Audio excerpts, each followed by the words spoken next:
Hello everyone, मैं Lakshya. Welcome back to my another video. तो दोस्तों, जैसा कि हमने आपको पिछली वीडियो में समलंब और समांतर चतुर्भुज के कुछ सवालों के सूत्रों को बताया था, तो उन्हीं से संबंधित आज हम कुछ सवालों को हल करेंगे। तो हमारा पहला सवाल है, समलंब चतुर्भुज की समांतर भुजाओं की लंबाई 18 सेंटीमीटर तथा 14 है तथा उनके बीच की दूरी 12 सेंटीमीटर है। तो समलंब चतुर्भुज का क्षेत्रफल ज्ञात कीजिए। हमें समांतर भुजाओं की लंबाई मालूम बताई गई है, एक 18 है और एक 14 है, बीच की दूरी 12 है। हम जानते हैं समलंब चतुर्भुज का फॉर्मूला क्या होता है, 1/2 गुणे आमने सामने की भुजाओं का योग। तो आमने सामने की भुजाएं दी गई हैं 18 और 14। 18 और 14 को हम जोड़ लेते हैं, 8 4 12 की तो हासिल 1 1 2 1 3 गुणे उनके बीच की दूरी 12 है। हम यहाँ पे 12 कर लेते हैं, 2 6 12, 6 दूनी 12 के 2 हासिल 1 छात्री 18 1 19। हमारा आ गया 192। 192 हमारा क्या हो जाएगा, 192 हमारा हो जाएगा उसके अंदर के क्षेत्रफल समलंब चतुर्भुज का। तो अब हम अगले सवाल की तरफ चलते हैं। हमारा अगला सवाल है, किसी समलंब चतुर्भुज का क्षेत्रफल 45 सेंटीमीटर स्क्वायर है यदि इसकी ऊंचाई 6 सेंटीमीटर तथा उसके आधार की लंबाई 9 सेंटीमीटर हो, तो उसके दूसरे आधार की लंबाई क्या होगी, हमें वह ज्ञात करना है। तो इसका फॉर्मूला क्या होता है, हमारे यहाँ पे समलंब चतुर्भुज का क्षेत्रफल, हमारे यहाँ समलंब हो गया का क्षेत्रफल, जिसे कहते हैं एरिया, बराबर क्या होता है 1/2 गुणे आमने सामने की भुजाओं का योग। तो हमें यहाँ पर एक भुजा तो दी गई है 9 है, पर हमें दूसरी नहीं मालूम है। तो हम यहाँ पर पहली वाली को हम 9 मान लेते हैं और दूसरी वाली को हम बी मान लेते हैं। गुणे हमें बीच की दूरी मालूम करनी है, बीच की दूरी हमें मालूम है कितनी, 6। अब इसी को हम हल कर देते हैं। एरिया हमें दिया गया है 45 बराबर 1/2 गुणे 9 प्लस बी गुणे 6। 2 एकम 2 और 2 तियां 6, इसको हम काटेंगे 3 15 45। हमारा यहाँ आ गया, हमारा अब क्या हो गया 15 बराबर 9 प्लस बी। हम अगर बी को रोक लें तो क्या होगा, 15 - 9 हमारा क्या आ गया है, हमारा आ गया 6। तो बी बराबर 6, ये हमारा आंसर हो गया। ऐसे ही यहाँ पर एक और सवाल दिया गया है, किसी समलंब चतुर्भुज का क्षेत्रफल 210 सेंटीमीटर स्क्वायर है, इसकी ऊंचाई 14 सेंटीमीटर है। यदि इसकी एक समांतर भुजा दूसरी की दुगनी हो, तो दोनों समांतर भुजाओं को ज्ञात कीजिए। तो इसका फॉर्मूला हम जानते हैं,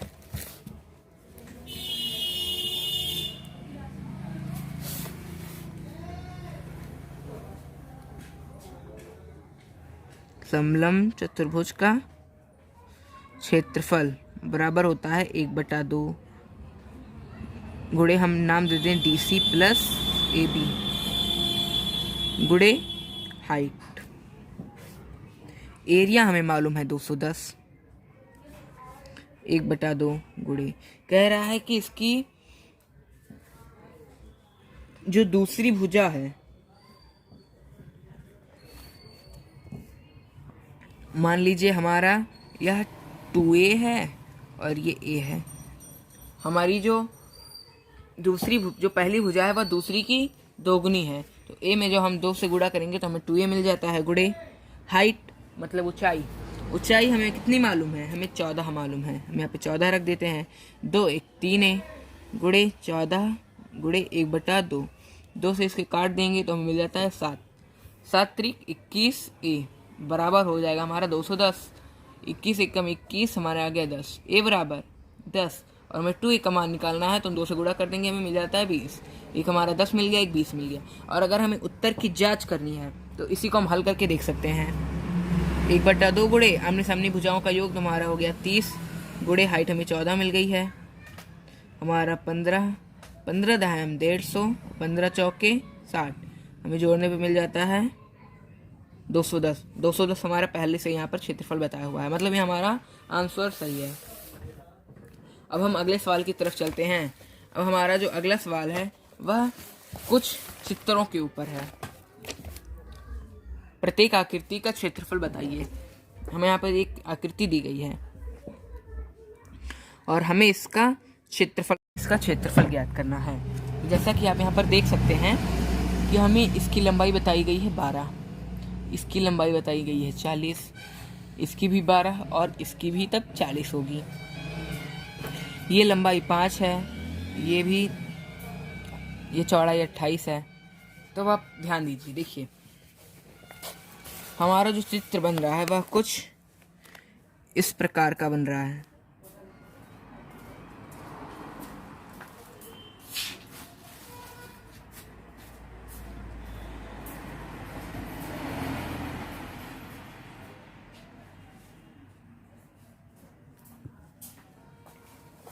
और हमें इसी का क्षेत्रफल बताना है कि इस पूरे का क्षेत्रफल क्या होगा। तो आप देखिए, चित्र में हमें बताया हुआ है कि इसकी दूरी जो है वह है 40 सेंटीमीटर। इसकी दूरी हमें बताई गई है 40 सेंटीमीटर। इसकी 12 है। तो अगर आप सिर्फ इतने को देखिए, A, B, C, D को अगर आप देखें इस चित्र को, तो ये आपको एक समलंब के रूप में नजर आ रहा होगा। और समलंब का क्षेत्रफल हम जानते हैं क्या होता है, 1/2 गुणे समांतर भुजाओं का योग गुणे ऊंचाई। समांतर भुजाओं का योग हमारा कौन सा होगा, AB प्लस DC। हमें यह 12 मालूम है और हमें जैसे यहाँ पे बताया हुआ है कि इसकी 5 है, तो यहाँ भी 5 होगी, तो DC भी क्या होगी, 5 होगी। ऊंचाई मालूम करनी है, तो देखिए हमें ये पूरा ऊंचाई मतलब हमें ये मालूम करना है, तो हमें ये पूरा मालूम है कितना, 40, जैसा कि यहाँ बताया हुआ है, जिसमें से इतना 28 इधर है, तो 40 में से 28 के हमारा बच्चा 12। और यह दोनों हमारा समांतर है क्योंकि यह भी बराबर है, यह भी 12 है, यह भी 12 है, यह भी 12 है, यह भी 5 है, यहाँ की 5 है, तो यहाँ की भी 5 होगी, मतलब यह दोनों सेम है। तो हमें 12 बचा, 40 में से 28 गए 12, तो यहाँ और यहाँ का मिला के 12 होगा। तो अगर हम 2 से भाग कर दें तो 6 हमारा दोनों का हो गया, 6 12 और 12 28 40। तो हमें ऊंचाई भी मालूम हो गई।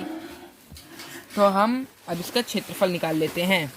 1/2 गुणे आमने सामने भुजाओं का योग, तो हमारा था एक था 12 और एक था 5, तो 12 5 हमारा आ गया 17 गुणे हमें अब यहाँ पे चाहिए हाइट, तो हाइट हमें क्या मिल गई, 6, 2 3 6, 17 3 51।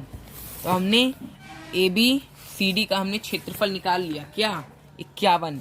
तो हमारा यह इसके बराबर है, तो यह भी 51 होगा, तो 51 51 102। हमारा यह भी कंफर्म हो गया, यह भी कंफर्म हो गया। बस खाली हमें इस आयत का केवल क्षेत्रफल ज्ञात करना है। तो आयत का क्षेत्रफल का फॉर्मूला हम जानते हैं क्या, लंबाई गुणे चौड़ाई, जिसे कहते हैं लेंथ ब्रीथ, LB। तो हमें यहाँ पर चौड़ाई मालूम है 28 और इसकी जो ये लंबाई है यह मालूम है 5, तो हम गुणा करा देते हैं। 28 पंचे हमारा होता है 140, हमारा उधर आया था 102, हमारा आ गया 242। यह हमारा क्षेत्रफल हो गया। अब हम अगले सवाल की तरफ चलते हैं। तो हमारा अगला सवाल है, ABCD एक चतुर्भुज है, इस चतुर्भुज का नाम है समलंब। देखिए, अगर आपको चतुर्भुज को देख के ही बताना है कि यह कौन सा चतुर्भुज है, तो इसकी भी हमने आपको वीडियो की लिंक डिस्क्रिप्शन में दे रखी है। अगर आप लोगों ने नहीं देखी है तो जरूर जाके उसमें देखें। हमने आपको हर चतुर्भुज के एक गुण के बारे में बताए हैं कि आप किसी भी चतुर्भुज को देखकर कैसे पहचानें कि यह कौन सा चतुर्भुज है। और हमारे इससे रिलेटेड 1-2 पार्ट और भी हैं, तो उसका भी लिंक हम आपको डिस्क्रिप्शन में दे देंगे। तो इसकी लंबाई हमें मालूम है 13, इसकी 7, और हमारी यह जो ऊंचाई है, पर देखिए ऊंचाई हमें इस तरह ज्ञात दी जानी थी, पर यह हमारी यह तिरछी ऊंचाई है। तिरछी ऊंचाई से हमें कोई लेना देना नहीं है। हमें क्या चाहिए, हमें चाहिए सीधी ऊंचाई। तो सीधी ऊंचाई निकालने के लिए हम क्या करेंगे, हम यहाँ पर एक लंब डाल देंगे।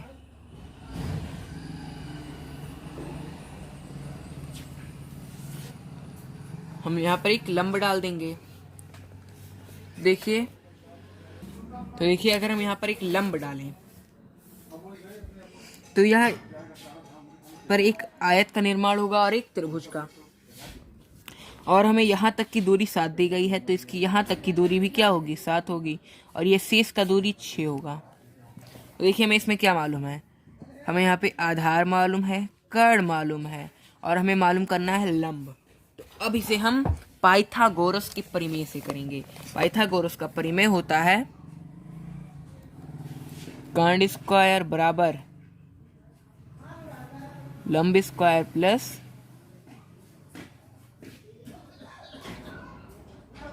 आधार स्क्वायर। कर्ण किसे कहते हैं, हमारी जो तिरछी ऊंचाई होती है उसको हम कर्ण कहते हैं। तो हमारा यहाँ 10 सेंटीमीटर है, तो यहाँ पर हम कर देते हैं 10 स्क्वायर बराबर लंब किसे कहते हैं, लंब इसे कहते हैं। लंब हमें नहीं मालूम है तो लंब को हम L स्क्वायर पे ही छोड़ देते हैं, प्लस आधार। आधार हमारा 6 है, तो यहाँ पर हम 6 स्क्वायर कर देते हैं। यहाँ पर हमारा हो गया 36 प्लस L स्क्वायर बराबर 100।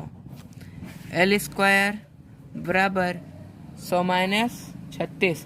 इसको घटाने पे मिलता है 0 में से 6 गए 4, अब 9 में से 6 गए 9 में से 6 गए 9 में से 3 गए 6, हमारा आ गया बराबर L स्क्वायर। L को अगर हम रोक लें तो 64, यहाँ पे हमारा वर्गमूल में चला जाएगा, हमें मिल जाता है 8। तो 8 हमारा क्या हो गया, 8 हमारा यह लंब होगा। और अगर ये 8 है तो यह भी 8 होगा। तो देखिए हमने यहाँ पर क्या क्या मालूम कर लिया, हमने यहाँ पर ऊंचाई भी मालूम कर ली, और हमने आमने सामने की भुजाओं का योग भी करना है। अब तो इसका फॉर्मूला होता है 1/2 गुणे आमने सामने भुजाओं का योग। तो हमारे यहाँ पर एक 13 है और एक 7 है, तो 13 7 20 गुणे, और हमें ऊंचाई चाहिए, तो ऊंचाई हमें कितनी मिल गई, 8 मिल गई। इसी को हम हल कर लेते हैं, 2 चौक 8 20 चौक 80। 80 हमारा क्या होगा, 80 हमारा इसका क्षेत्रफल होगा। अब हम अगले सवाल की तरफ चलते हैं। दी गई आकृति में ABCD एक समलंब चतुर्भुज है। हमारे यहाँ पे एक चतुर्भुज दिया हुआ है जो समलंब है। ECB, देखिए ECB एक त्रिभुज है, ये तो हमें नजर ही आ रहा है। एवं AECD एक समांतर चतुर्भुज है। त्रिभुज ECB क्षेत्रफल 210 सेमी स्क्वायर है। EB हमारा 6 सेंटीमीटर लंबा है, CD हमारा 24 सेंटीमीटर हो, तो समलंब चतुर्भुज का क्षेत्रफल ज्ञात कीजिए। तो हमें यह पूरे समलंब चतुर्भुज का हमें क्षेत्रफल ज्ञात करना है।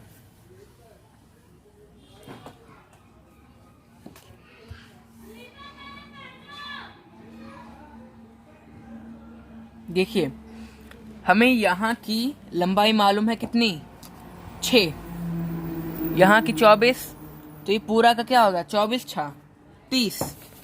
चलिए हम इसे जल्दी जल्दी करते चलें। हमें पूरी यहाँ की लंबाई हमें मिल गई 30, वहाँ की लंबाई हमें मिल गई थी 24। ये दोनों क्या हैं, लंबाई हैं। हमें अब इसमें चाहिए ऊंचाई।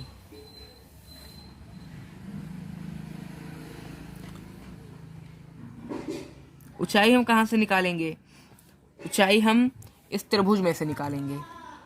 देखिए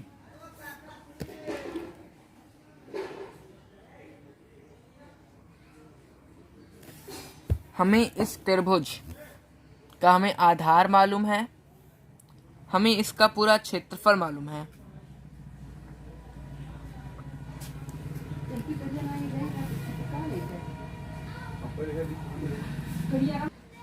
तो दोस्तों देखिए हम आपको इस सवाल को बहुत ही इजी तरीके से लगाना सिखाएंगे। देखिए इस सवाल को बहुत ही इजी करने में मेरे कुछ दिनों की मेहनत लगी है। हम इसे इजी करने के लिए हम क्या करेंगे, हमें लंब मालूम करना है। अगर हम केवल इस त्रिभुज को देखें तो त्रिभुज का क्षेत्रफल निकालने के लिए हमें क्या चाहिए, हमने आपको इसका फॉर्मूला बताया था, 1/2 गुणे आधार गुणे लंब। लंब हमारा फॉर्मूला है 1/2 गुणे आधार। आधार अगर हम 6 मान लें, गुणे लंब को हम एल, क्योंकि लंब हमें मालूम नहीं है और हम जानते हैं इसका क्षेत्रफल हमें 210 मिलता है, जैसे कि यहाँ पे क्वेश्चन में दिया हुआ था। 2 3 6 हो गया, 3 7 21 हमें मिल गया, तो एल बराबर क्या मिल गया हमें 70। मतलब हमारा लंब हो गया 70। अब हम मगजमारी नहीं करेंगे, अब हम डायरेक्ट हम क्वेश्चन पर चलते हैं। हमें अब डायरेक्ट इस समलंब का हमें क्षेत्रफल निकाल लेना है।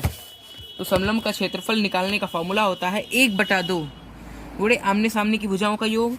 तो यहाँ पर हमने इसका 30 निकाल लिया था और ये 24 था, तो 30 24 हमारा आ गया 30 20 50 5 54 गुणे हमें ऊंचाई चाहिए जिसे कहते हैं लंब। लंब हमारा सतह है 70। इसे हम काट लेंगे तो हमारा मिल गया यहाँ पे 35। 34 गुणे 35 करते हैं, ऐसे गुणा करने को मिल गया है 1890 सेमी स्क्वायर हम इसलिए लगाते हैं क्योंकि यहाँ भी हमारा सेमी था, यहाँ भी हमारा सेमी था, और सेमी का जब गुणा होता है तो बस सेमी स्क्वायर में चला जाता है। तो हमने यह अलग सवाल भी हल कर लिया। आगे के सवालों का हल आपको अगले वीडियो में मिलेगा। तब तक के लिए जय हिंद, जय भारत। Thanks for watching.